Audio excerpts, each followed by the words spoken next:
Right. Good day, YouTube. Welcome to the subject of the day. Fire, at least for all the preparedness side. Obviously, it's a hot topic. Nope. Well, I guess there was a pun intended there. So we're doing a little burning today. But first, just prayers for all those in Southern California there that are losing everything. Some have lost family members. I think the last count I saw, there were 11 dead. Tons of homes. I don't know, 500, 1,000, thousands. It's a really incredible number when you look at it. But I'm not going to get into the fire dynamics and the way fire spread and stuff like that, because that's a scientific realm that I can only observe here on the small scale. But spot fires and embers flying are a real thing, especially when the wind's 50 miles an hour. That's why we don't burn here deliberately when the wind's like that. But things happen, and incompetence leads to disasters. But what I want to talk about is a little bit about psychology and disaster psychology, a little bit with what I'm seeing on the reporting and on the TV. So it's not 100%, obviously, and it is just observation and anecdotal from just a sample size. But in watching it over the last 4 days now,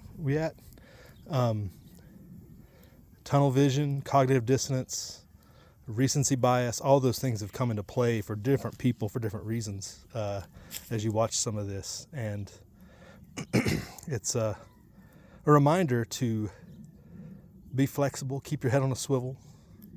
Don't let yourself get caught up in thinking it's never been this bad, so it never will be.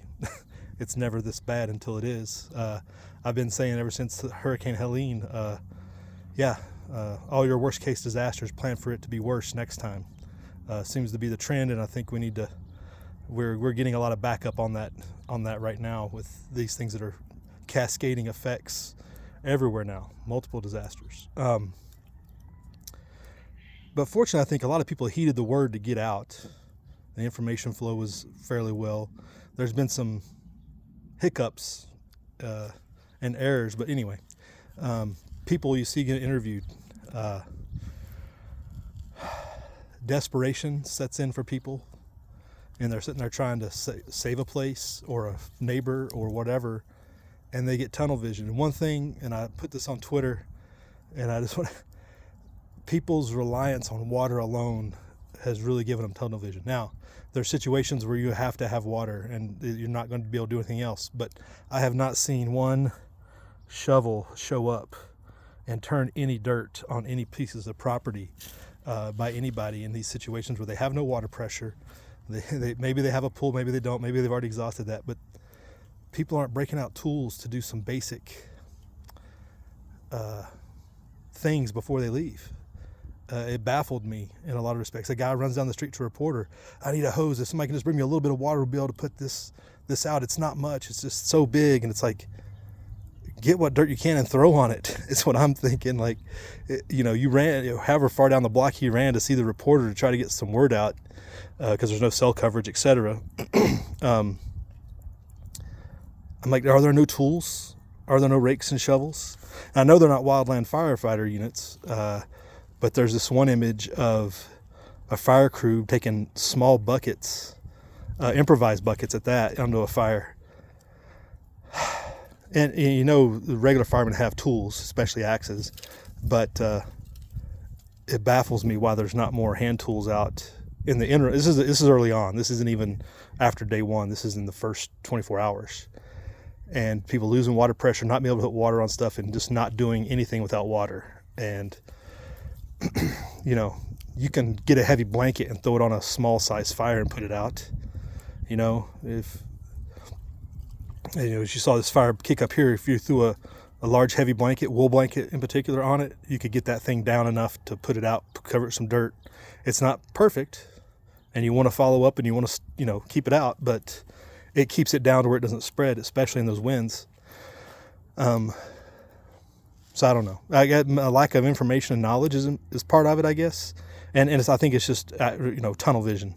People just thinking I have to have water, and not thinking a little bit outside the box. And that can go for many myriad of improvisational situations from all the different disaster scenarios you can think. So it has to go with be flexible and keep thinking even when you're reacting.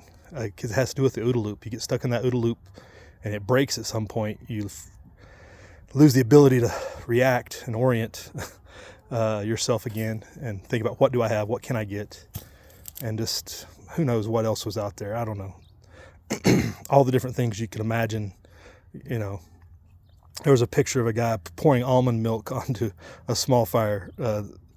Just like 2 little handheld, things you get out of the convenience store. And it's like, man, you've been just as good just to stomp it out with your foot, probably. Even you couldn't even see flame, just a little bit of smoke. It's just like you're focused so much on the only solution or that you've thought of, instead of what you can do quickly and effectively, which is sometimes just kicking dirt on it.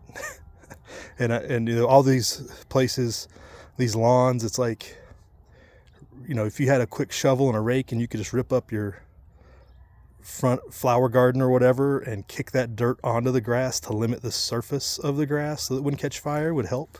I mean, I'm just thinking of so many things as I'm watching this, like so many things you can do before you leave, other than leave your sprinklers on, which are going to lose pressure at some point. Soaking your yard is one thing, but we all know that water is limited for everybody at that point. It's like, think of other things, think of other ways. So we're going to finish this burning here. I hope everybody has used these videos and images to think through some processes yourself, because it's never been this bad until it is, and it's continuing to happen more and more. So you know what to do, YouTube. Have a good weekend. Prep hard, live free.